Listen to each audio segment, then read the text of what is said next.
Are you looking for a fun way to win up to 25 times your money this football and basketball season? Test your skills on Prize Picks, the most exciting way to play daily fantasy sports. Just select two or more players, pick more or less on their projections for a wide variety of stats, and place your entry. It's as easy as that. If you have the skills, you can turn $10 into $250 with just a few taps. Easy gameplay, quick withdrawals, and injury insurance on your picks are what makes Prize Picks the #1 daily fantasy sports app. Ready to test your skills? Join the Prize Picks community of more than 7 million players who have already signed up. Right now, Prize Picks will match your first deposit up to $100. Just visit prizepicks.com/bluewire and use code BLUEWIRE. That's code BLUEWIRE at prizepicks.com/bluewire for a first deposit match of up to $100. Prize Picks, daily fantasy sports made easy.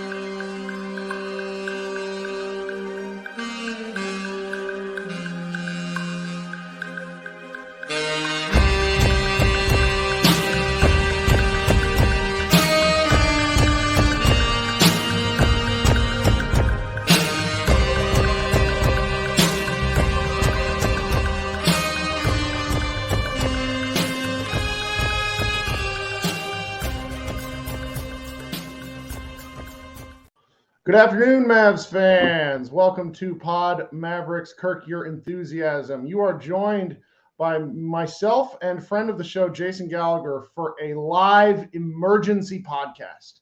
Now, you're probably thinking to yourself, we have to talk about the Matisse Thybulle thing. No, we fucking don't. No, we don't. And maybe we will later, but not right now.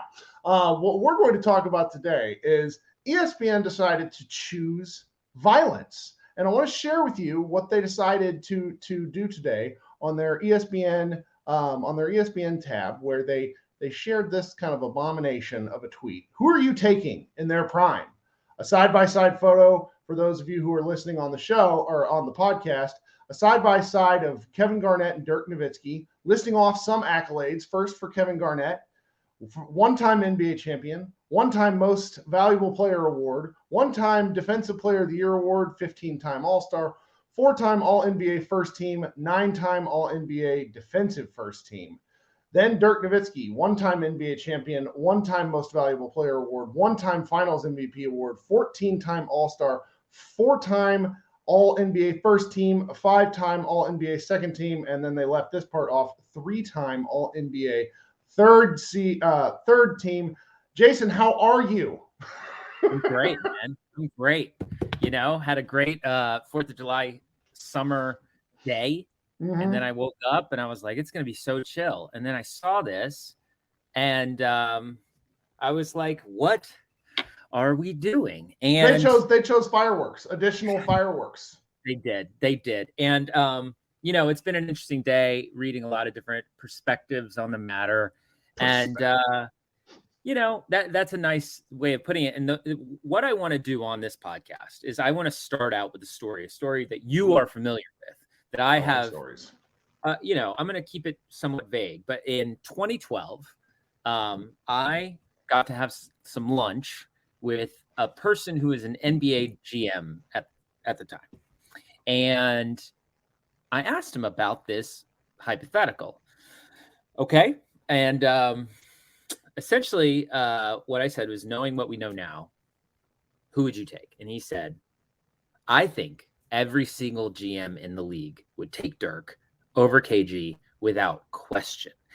And a lot of the reason is not because KG isn't an amazing defender, an awesome player, like none of that. It's just what Dirk was good at was that valuable. Okay. And that's what it comes down to.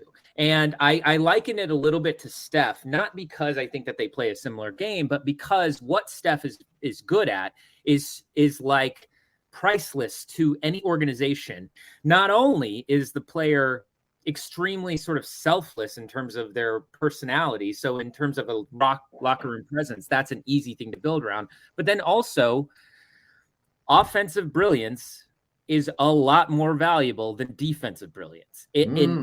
And no actual basketball mind that is smart would ever tell you otherwise, unless you want to sound cute on Twitter.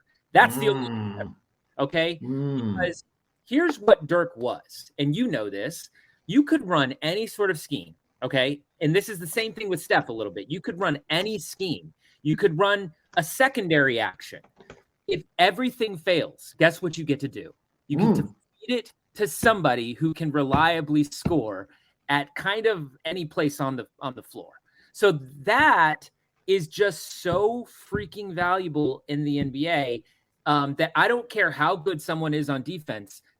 You take that anytime. And on top of that, it's much, much, much easier to build pieces around that centerpiece. So I cannot believe that we are still talking about this. And the reason why that tweet is particularly funny is because they talk about it like we're talking about Chris Paul versus Bob Cousy. No, these were contemporaries at the same position that played each other a decent amount.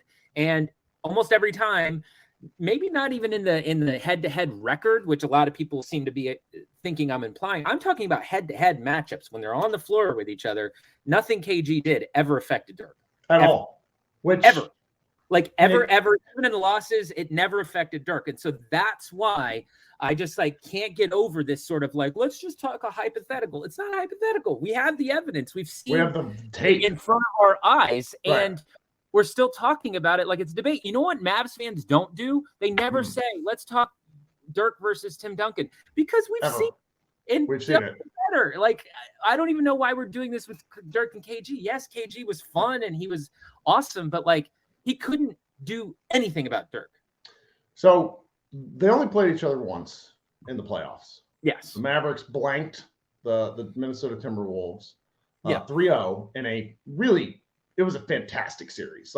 You go look at the box scores and the averages over 3 games. It's some of the silliest numbers I've ever seen to this day in a series for both KG and for Dirk. But let me read you a quote from NBA champion Blazers head coach Chauncey Billups, who was a part of that team. He said, "I really thought KG was the best 4-man in the league, and I thought he was going to really lock Dirk down. I think he, meaning Dirk, averaged 30 and 15 on us. KG was talking as much stuff as he could. We tried everything. It was just this dude is different. He's just different." And where you and we're rapidly approaching our old man yells at the sky portion of our life, because as we've spent 15 plus years on social media, we're really on Twitter, close to 20 years on social media, we're finding more and more of the youth who, and I mean this, it's not their fault that you weren't born then, but if I can tell by your avatar, your Twitter, your picture, that you were born in the 2000s, I don't care. You weren't there. You didn't watch the games. Yeah. The 2000s Mavericks, and they were overshadowed by the 2000 Spurs and to a certain extent the Lakers. But the 2000 Mavericks won 50 games for 12 straight years. There were no playoff absences, nothing. I'm pretty sure KG's Minnesota Timberwolves missed the playoffs for 5 straight years. Now, that opens up a whole bunch of other interesting arguments, which if you're a Wolves fan happening to listen to this, if you're here live, welcome. Why? Yeah. We're not here. I actually quite enjoy Kevin Garnett as the player. I think he would be, if he had just stepped back 2 feet on most of the long jumpers he took, he would have been an incredible player in the pace and space era, because basketball is just different in the early 2000s. I'm not even sure where to go next, because you and I talked about this 15 minutes before we hopped on. Which element of what I kind of brought up is interesting? I want to go through a couple things. First off, I think the other reason why a lot of people do argue for KG is that it's a fascinating discussion, but I actually do think that KG is he's one of those players that would fit in any era in a way. And I think Dirk is too. But KG, you can visualize it almost even more. for some reason in my mind. So I could see defense, like I'm sorry to cut you off. What you talked about defensively earlier, you said offense always beats good defense, but that's not. We haven't done enough justice to just how much of a game-changing defensive player Kevin Garnett actually was. That's what made Dirk destroying him so fucking insane. Because KG held everyone down. Right. And so if you're a younger person, if you were born in, say, 1998, and you look at the two styles, you would say, I could see that one guy really, really crushing it. But the points for Dirk, I mean, I think just the very concept of prime is really interesting because Dirk has a lot of prime, like a lot of different types of prime. And again, so it's like the 2011 run is arguably not his prime, which is sort of insane. He's 32. That's the part where I'm just sort of like, really, you really like, it would be like a much more entertaining, fun thing. But like Dirk, I mean, his prolonged whatever. So the thing that I want to come to you with, and you can bring your own, is sort of since I tweeted what I tweeted, that this isn't a hypothetical, we know the answer. Yeah. There's been a lot of arguments against Dirk. And so some of these I want to run by you, and you feel free to bring to me. So one of them obviously being the defensive aspect. I've already laid that out. I just don't, I'm sorry. I mean, like, go through the best defenders of all time and the best offensive players of all time, and you tell me which ones you're going to take. Sure. Like, it's not even a question, in my opinion. Second, is that the sample size wasn't large enough.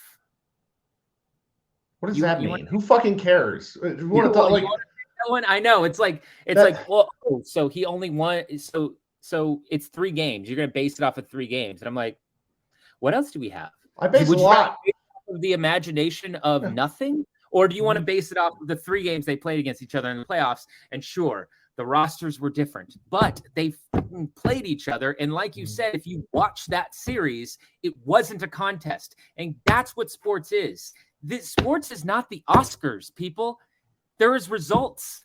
There is head-to-head matchup results. And Dirk beat the shit out of him head-to-head. Head-to-head. There are 3 all-time players. There are 3 top, I mean, where you put Pau Gasol. But there are 3 top 50 players who never won a single playoff game against Dirk Nowitzki. Kobe Bryant, Kevin Garnett, Pau Gasol. Didn't win a single game in the playoffs against Dirk. Small sample size. I don't care. He blanked them. That's the way this goes. Sample size in this sort of thing, it's just that's an annoying argument to bring up when talk. Because like not only that, you mentioned it earlier, they did play against each other a ton. 40 regular season games over the course of their career is not nothing. 23 and 17, 6 more games is it's a lot. It's a decent percentage. And what you know what else is a decent percentage? 100%. That's Dirk's record against KG in the playoffs. 100. So I can't. And you know, another thing too is that like, okay, there are very smart people like who would pick Kevin Garnett. Sure. You know, someone just tweeted at me Nekias Duncan's tweet that says Kevin Garnett, and he is somebody that I very much respect. But what's funny here, and what I kind of keep coming back to is like, look, there's one organization that chose to build around Dirk. And they kind of did so poorly. Dirk just dragged them up. But it paid off. And like, so it's sort of like, I don't know, when you ask Mavs fans and you ask Wolves fans kind of argue this like strange hypothetical, like, well, but it's like Mavs fans are like, all right, have the debate. We did it. We picked our guy. It worked out for a long time. I like literally don't know how this is even a debate. I actually don't. It baffles my brain. It actually, it just does. It just does. Because again, it's like, yeah, I guess if you, somebody responded to the tweet. It was like, if you want to have a debate in the spreadsheets, I'll take KG all day. But like what happened. Yeah. What happened before our eyes actually occurred. Sure. And I feel like I'm arguing with like Alex Jones at times, where I'm just like, are you for real? Like, you're building a case that isn't real, and we have evidence, and like I just kind of can't. My brain really can't wrap my mind around it. We're driven by the search for better. But when it comes to hiring, the best way to search for a candidate isn't to search at all. Don't search, match with Indeed. If you need to hire, you need Indeed. Indeed is your matching and hiring platform with over 350 million global monthly visitors, according to Indeed data, and a matching engine that helps you find quality candidates fast. Ditch the busy work. Use Indeed for scheduling, screening, and messaging so you can connect with candidates faster. And Indeed doesn't just help you hire faster. 93% of employers agree Indeed delivers the highest quality matches compared to other job sites, according to a recent Indeed survey. One of the things I love about Indeed is it makes hiring all in one place so easy and streamlined so I can spend more time on the rest of my business. Leveraging over 140 million qualifications and preferences every day, Indeed's matching engine is constantly learning from your preferences. So the more you use Indeed, the better it gets. Join more than 3.5 million businesses worldwide that use Indeed to hire great talent fast. And listeners of this show will get a $75 sponsored job credit to get your jobs more visibility at Indeed.com/Blue Wire. Just go to Indeed.com/Blue Wire right now and support our show by saying you heard about Indeed on this podcast. Indeed.com/Blue Wire. Terms and conditions apply. Need to hire? You need Indeed. Sure. Well, while everyone else in there in the comments is also trying to wrap their mind around this ridiculous comment, I want you guys to take just a second and go ahead and like that stream down at the bottom of the YouTube page. It is very helpful for me and Josh and Pod Maverick. While you're doing that, while you're subscribing, once you subscribe to the Old Man and the Three as well. You have enough subscribers. I checked your page before the show. We're on a quest. We're on a quest. We just crossed 900,000 subscribers. We're on a quest to 1 million. And it's a lifelong. I have 1,300 subscribers. So thank you very, very much for your for your comparison point. The other thing that I've that's really sort of chapped my ass is like the teammate discussion. And I love a lot of the 2000 Mavericks teams. I really, really do. The early 2000 Mavericks teams were special, okay? Correct. But as you go through the 2000s, particularly the post-Steve Nash era, the Mavericks were not hot to trot. I'm pretty sure Dirk played with one other All-Star and Josh, my man Josh Howard, and I want to say it was 2007, and he was an injury replacement. It's not like Dirk played on a cadre of super teams. Yeah, he was the floor raiser for so many guys. He helped make Jason Terry's career. Michael Finley is probably a little bit underrated as a Dirk Nowitzki teammate. Yeah, just because by the time at the end of that run in like 2003, Finley played like 6 straight seasons of 40 plus minutes and 80 plus games. Like, it was bananas. But you look at all the centers the Mavericks had, like, it's just like a running joke, some of the teams that he was paired with. So I get that the Wolves had some really troublesome rosters too. I mean, I've taken a look at a lot of them. They are pretty bad, but yeah.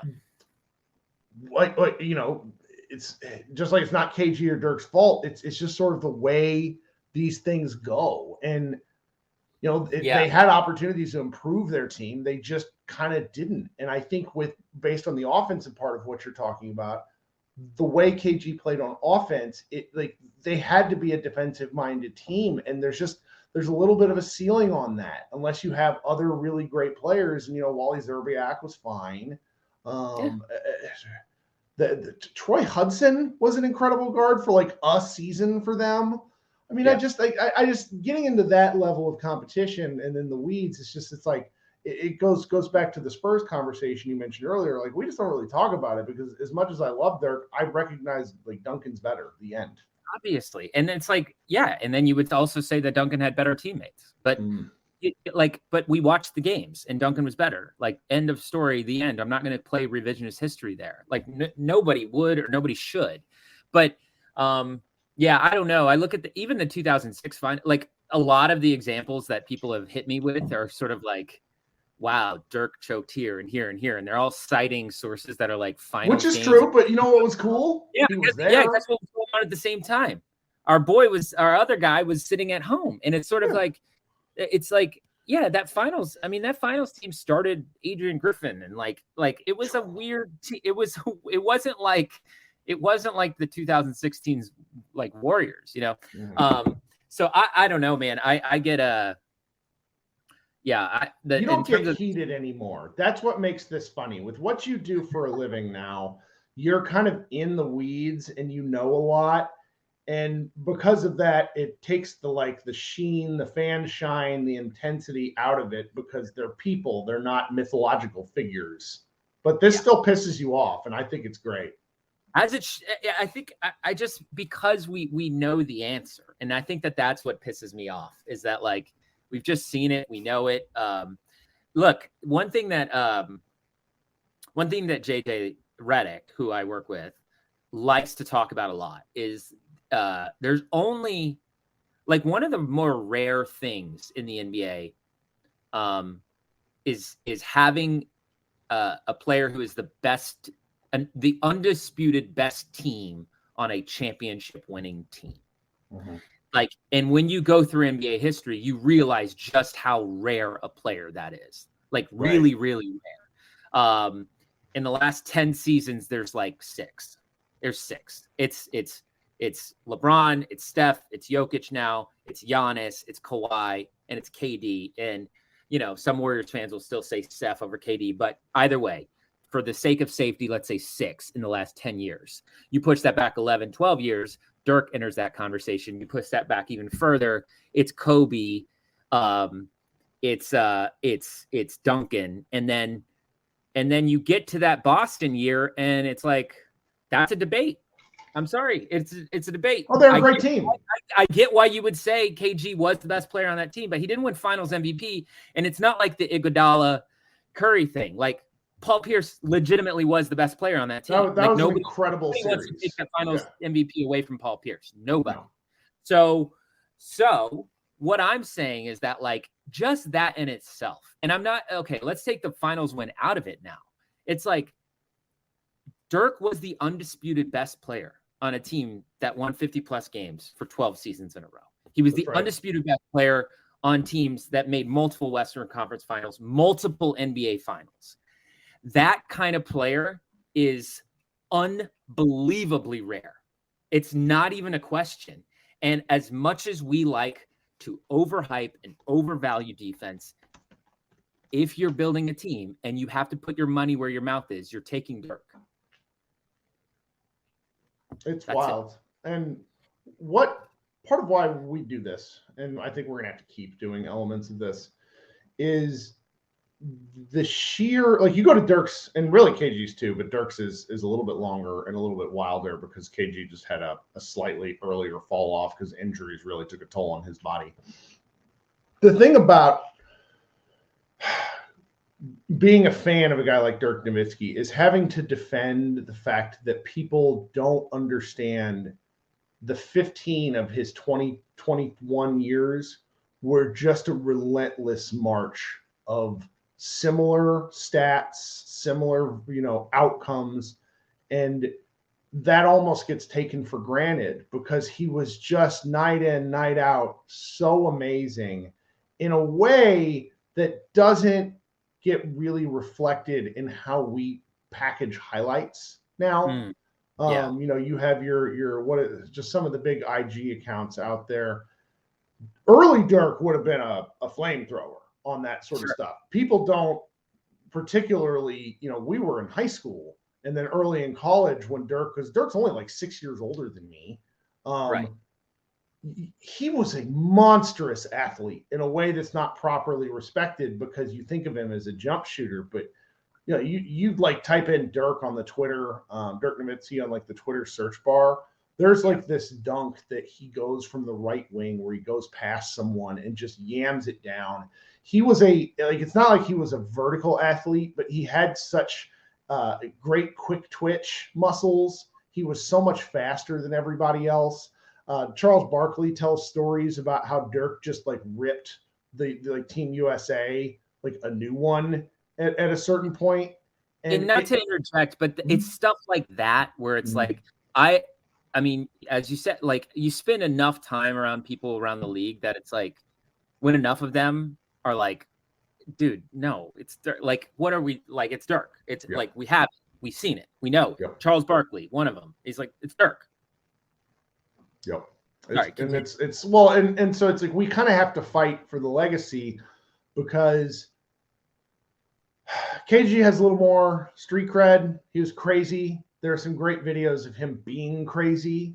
You know, he liked to fight and pick on much smaller players than him. That was a thing that he did. He screamed at everybody and acted kind of like a lunatic. I think I think in today's NBA, some of the things that he did would really get laughed at in a way, like the same way we make fun of Dylan Brooks, like a lot of all bark, no bite bullshit. But it's just there's a little more hardness to KG's game, and he was more physical of a player. And it's just, explaining to people that Dirk scored 22 points a game in an area that's largely considered like inefficient and players shouldn't shoot from there. Like there's this ESPN chart where it's like, these are the different zones on the floor that players own. And Dirk owns the mid-range. He owns like 6 of the 24 sections, whereas no one else, like Steph Curry owns like 2. Like there's some really incredible stuff going on there. And I think just as we age and as we age with Mavs fans and more, it's like you just got to kind of talk about these certain kinds of players because Dirk is going to get lost to history. There's already the Fox Sports Chris Broussard, all like within the last month and a half, said that he thinks Dirk is overrated. Somebody tweeted that at us as if like, could you imagine using Chris Broussard as your checkmate? Like I just can't. Yeah, not I'm sure Chris Broussard might be a nice person. Maybe he's not. I don't know, but he can't spell Memphis, and that's the thing that I will remember about him. I can't. I just keep kind of coming back to that. That sort of like we know what's valuable in the NBA, and we know where we know why Dirk is as valuable as he is, and it's literally because when your actions get broken, the bailout move is also your best move. Yeah, like and that's like. I'm sorry to get like that's like true nerd shit is to say like is to say that like you could run whatever you want for any other player, but at the end of the day you dump it to Dirk, and it really it took him what, like 5-6 seconds like max to kind of get to what he wanted to do, and like it was fast and it was efficient, and like you said, you really have to I get passionate for the exact reason you're talking about. It's because you have to fight for Dirk's accomplishments. You know what I mean? Because there's just like one of the things that, and you guys did like a podcast with Victor Wembanyama very recently, and it's just a steady reminder that there is a constant influx of some of the most amazing athletes to grace the planet, and people get bumped up and down lists. That's fine, but you should still talk about players because, frankly, that's what we watch this. Like legacy is interesting to me. It's fun, and the Mavericks have been blessed with multiple very important players over the course of their history, and Dirk is just the Mavericks do a great job of honoring Dirk's legacy, almost to the point of where it feels like the old meme where it's like if something's going wrong with the Mavericks, they trot out Dirk and he's the flex tape that they slap on the bucket. But there's a reason for that. He's that important. So it's sort of where we are. 25 minutes so far. I am having a great time, but I also think you should get back to your day. Do we have other things we want to kind of cover while I've got you on the show for the first time since I've gone to video? I'm just so fired up about this. Yeah. Okay. It's going to power you through the day. I just can't. I can't because it's just one of those things that I when you philosophically sort of talk about what it means to build a franchise around a player, and and you talk about what it means to even be in your prime and what that means, I just like, I feel like Dirk wins all of the little check marks that are kind of just like, okay, in physical prime, peak player prime, I'm still taking Dirk. I'm still taking Dirk in a 7-game series because we know what he's going to give. KG might be off offensively one day. Like, it's just valuable to have a player who can run to the rim and then also make 90% of their free throws. That's Boom. right. So, and then when I'm talking about prolonged greatness, I'm taking Dirk again because he played and evolved his game in such a way that made him unbelievable. Like, his most memorable moments as an NBA player were arguably not his prime, and that is a fascinating. I mean, there's like 3 or 4 nearly as athletic as he was, and I think that's why when people look at it, like you said, when people look at his career and they say, "Well, I mean, like he would get cooked by Anthony Davis today or whatever it might be," it's sort of like, oh, well, no, that was how he evolved his game. He became a precise, intelligent, sharpshooting player. But 2005, 2006 Dirk, I mean, forget about it. That guy, he was absurd and athletic and fast. And so that's to me where it kind of goes like, this is still, I really can't get over how silly this conversation is. I just can't. And when KG eventually won, it was like with a team, a super team, like a legit super team. And you're kind of just like, so that's really what you're throwing at us is that KG won with a super team. It was an incredible title. It was an incredible title, but was it was it KG's title?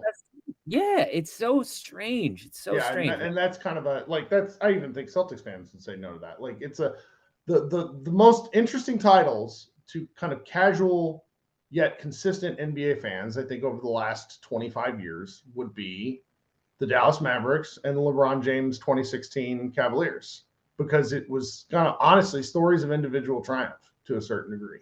Triumph over demons, really excellent stories. And the Dirk thing, for anybody that wasn't there in 2011, I mean, the Mavericks were just such terrible underdogs the whole time. And there was reason, because from 2006 to 2010, they failed in truly horrifying fashion year after year. You have 2006, which we all know what happened, but just to recap, they go up 0-2 or 2-0. The Dallas Morning News basically leaks that they have a championship parade route. The Heat storm back and win 4 straight. Truly embarrassing. Awesome. Refs, call refs, call it what you want. Losing 4 straight is a special kind of loss. Come back in 2007, you go 67-15 in the regular season, only to lose in the first round to a Warriors team, which maybe you shouldn't have played if you didn't tank the last game of the regular season. At least I'm pretty sure how that went. Yeah, totally. I can't remember. So there was also, it was either 2008 or 2009. I think it was 2009 when they played the Nuggets, and the story about that Dirk's then fiance, who was essentially a professional scammer, that story broke during the playoffs while they were playing the Nuggets.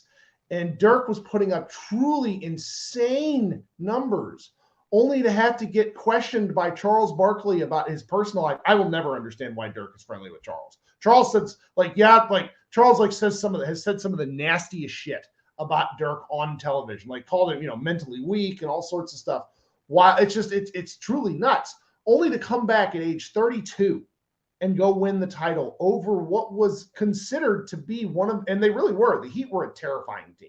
I still contend if LeBron James had played the way Eric Spoelstra wanted them to, the Heat would have won that series. Only LeBron's a butthead and a bad GM. There's just a lot to Dirk. And unfortunately, I think what a lot of fans remember, because of the advent of HD television, most of the highlights you get of Dirk nowadays, with the exception of my man Panda Hank 41, who is doing the Lord's work, basically combining all this stuff, because the Mavericks don't do a great job of it.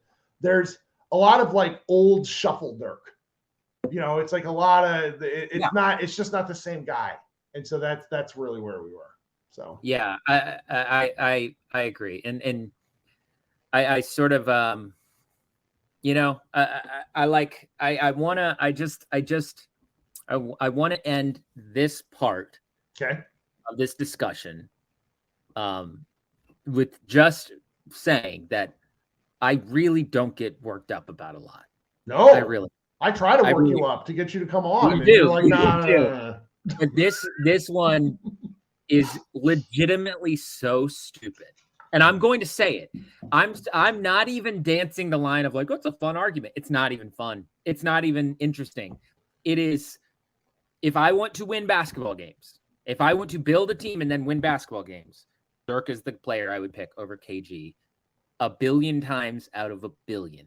And I think if you were getting paid and your career was on the line, you were a general manager, and you were faced with that exact same thing, 1,000,000,000 out of 1,000,000,000 times you would pick Dirk. Sure. The end. The end. But enjoy your Twitter arguments, enjoy your likes, enjoy all the weirdness. It's not even a question. And I do want to clarify one thing too. Sorry, I have to do this. A lot of folks are like, they point out the record and they say, how could you say this? How could you say it was nearly every time or whatever? And a lot of that had to do with the fact that those responses are I can tell if you've watched the games or not kind of responses. Because yes, team record wise, Dirk still had, again, a large percentage more wins than KG against him. But it was really that head to head. If you were watching and you were paying attention, it wasn't like Dirk was better. Dirk was better, especially in games that were head to head. And it was nearly every time. So that's what I would say. That's how I can tell if you watched or not. Is there anything current, or are we covering any current events? We certainly can. I mean, I irritated my podcast audience on Monday night when I sort of have adopted what's become like the national line that the Mavericks, they kicked off free agency, going and getting Kyrie. No need to relitigate that, but I sort of felt like they, I know why they had to keep him, but there's just elements of it that I don't fully agree with, and that's certainly not a hill I'm willing to like die on based on some of the Twitter guff I've gotten. They got Seth Curry, which is interesting and hilarious. Josh Bowe and I kind of think they have to have something else cooking past that. They have signed Dante Exum, which I think that move sent a lot of Mavs fans over the edge. But just based on the way free agency has gone today, because there's a couple of restricted guys that are on the market, the day two signings weren't very interesting for day two signings, but that's also because there's not really anybody on the market worth like really breaking the bank for. There's a lot of Mavs fans that are hoping for PJ Washington. Don't really see how that's possible, though I would love it. The Mavericks have placed they are signing Matisse Thybulle to an offer sheet. That's intending to happen whenever that happens. I'm not sure, but it starts the countdown clock where it's like they have X number of days. I have two people that I talk with that feel strongly that Portland is going to try to retain Thybulle. I think what the Mavericks are doing is attempting to capitalize on the chaos that is currently going on in Portland, which is smart.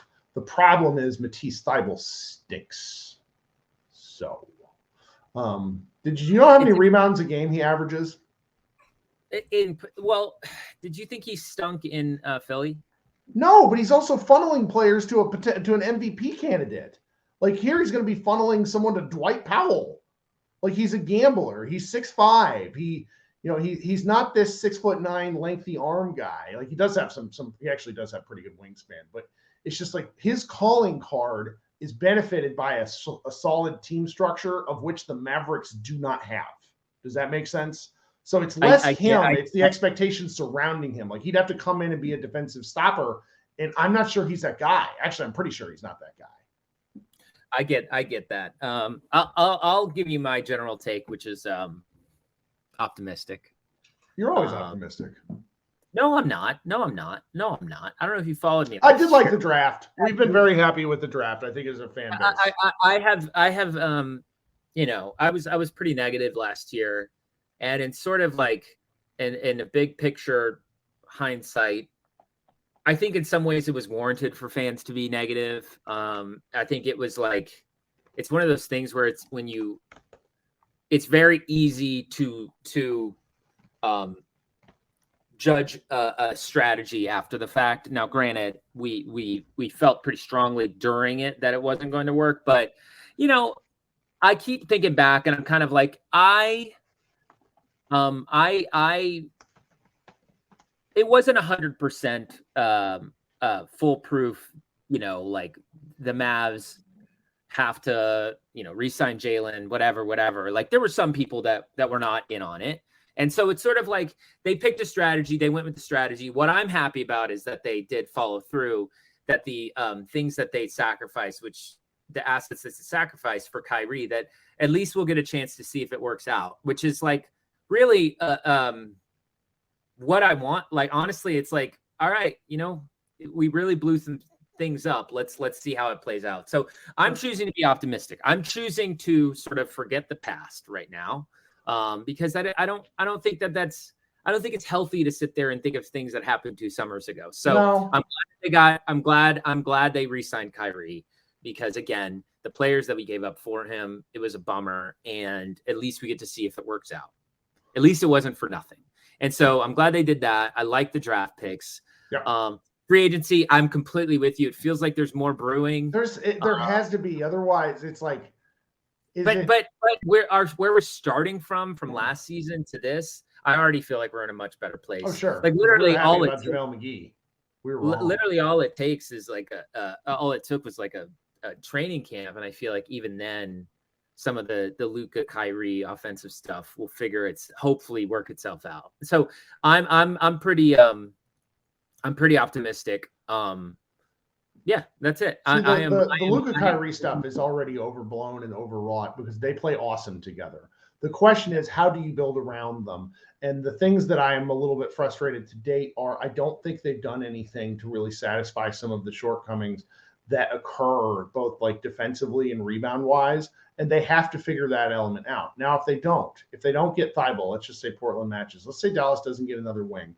What I am sort of talking myself into is truly weird, bizarre Don Nelson in 2000 style lineups. Put Luka at the 4. Let Kyrie run the show. Let Kyrie run. Take advantage of the thing that Kyrie is good at, which is open floor chaos and scoring. I mean, he averaged 27, 5, and 6 with Dallas, Kyrie Irving did. And that was kind of not getting, there was no real flow with what Dallas did because they're like, Luka was injured. So it's like, if you're looking for like an optimistic side of things, let's just get weird. I think on a given basis, like on a night-to-night basis, the Dallas Mavericks are still a really scary NBA team to play night in, night out. Now, playoffs, kind of a different deal. But as I said to one group chat I'm in, you got to make the playoffs for this to be a discussion. And so I think part of what Dallas did last year, and they didn't realize it until it was about 10 games left, I don't think they understood that they were in danger of falling out of the playoffs. Like they just kept assuming the ship would sort of right itself. And then all of a sudden they're at 11 and it's like, oh no. So now this upcoming season, we're going to get a lot more Luka because Luka's going to want to win NBA awards because I believe he is driven by success. You know, I don't want to say accolades, but like all these NBA players want to be recognized. It's just a fact. So if you get more games out of Luka, you hope for a healthy Kyrie. He played through that really, like, I don't know if you've ever had it, but plantar fasciitis is incredibly painful. And he played through it for the last, 10, 12 games a year. There's just enough to say, all right, these guys could come out of the gate early and shock the shit out of somebody. That's kind of where I'm at. The talent, you just cannot ignore raw talent at the top of a basketball roster. They have 2 NBA All-Stars, 2 starting NBA All-Stars, a first-team All-NBA player in Luka, a former second-team All-NBA player in Kyrie.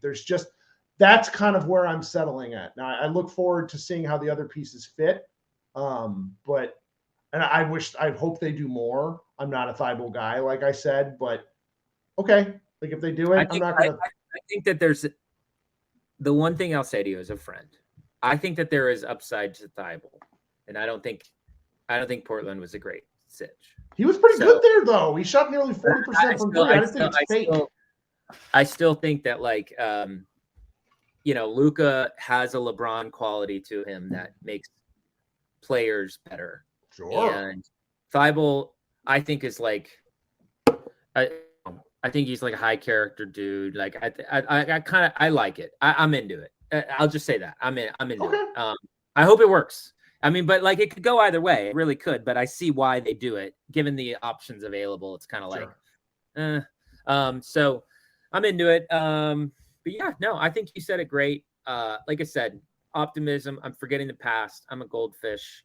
Have you guys gotten to talk to either of the Mavericks rookies? I can't remember. I don't always keep up with your show. Don't hate me. No. We guys do a lot of content. We've only spoken to one rookie. It's this guy out of San Antonio. We know him. Pretty good guy. Great interview.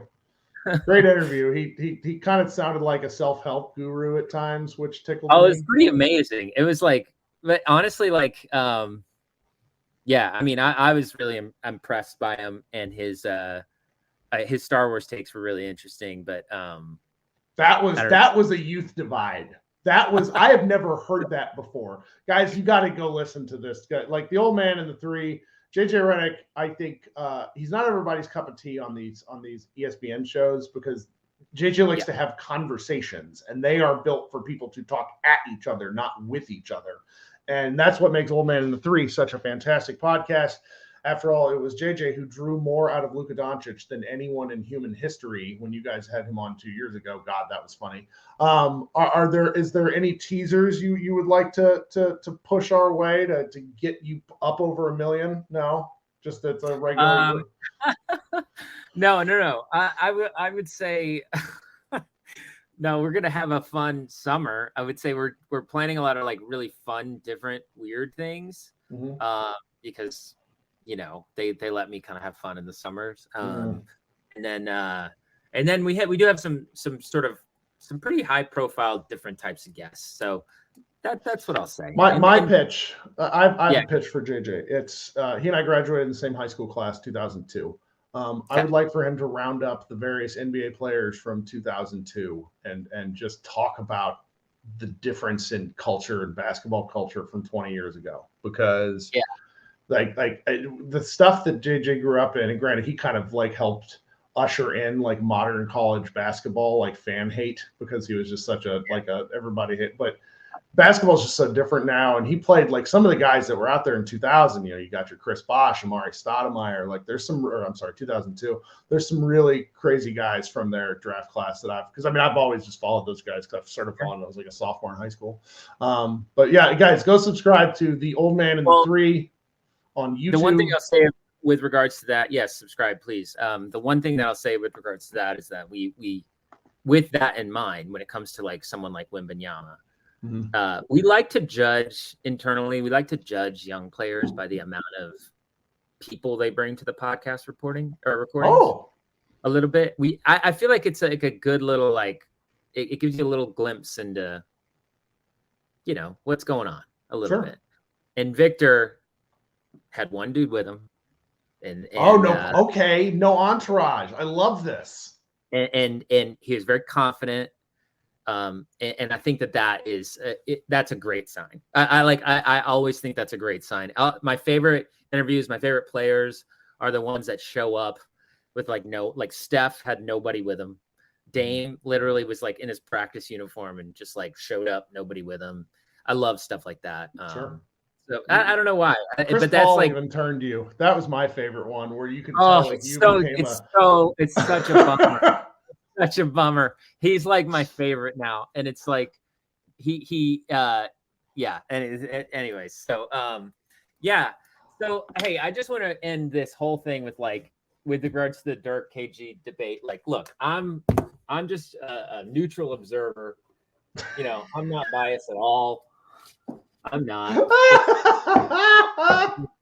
You know, it's just Podcast listeners, he's showing some fantastic photos of well, 2 photos and one framed Sports Illustrated thing. That's outstanding. Anyways. Man, this is the best. Jason, you're always the best when you come on. I can't thank you enough for giving me some of your Wednesday afternoon. Everybody that hasn't subscribed to the show, please go ahead and do so. We will end continuing to inch our way up, and one day we will pass Old Man in the 3 in subscribe. No. Everybody be good. I will probably host I've been thinking about this. I'm home by myself this week because my wife's out of town with her son. I will host a live show maybe tomorrow night where we can get on, and you guys in the comments that love to talk with me and or yell at me, feel free to join. I'll be posting that up, and we'll hang out for maybe a half hour tomorrow night. Jason, it's been so great having you. Thanks so much for coming on the show. Thanks for having me. All right, everybody, have a good day. Go Mavs.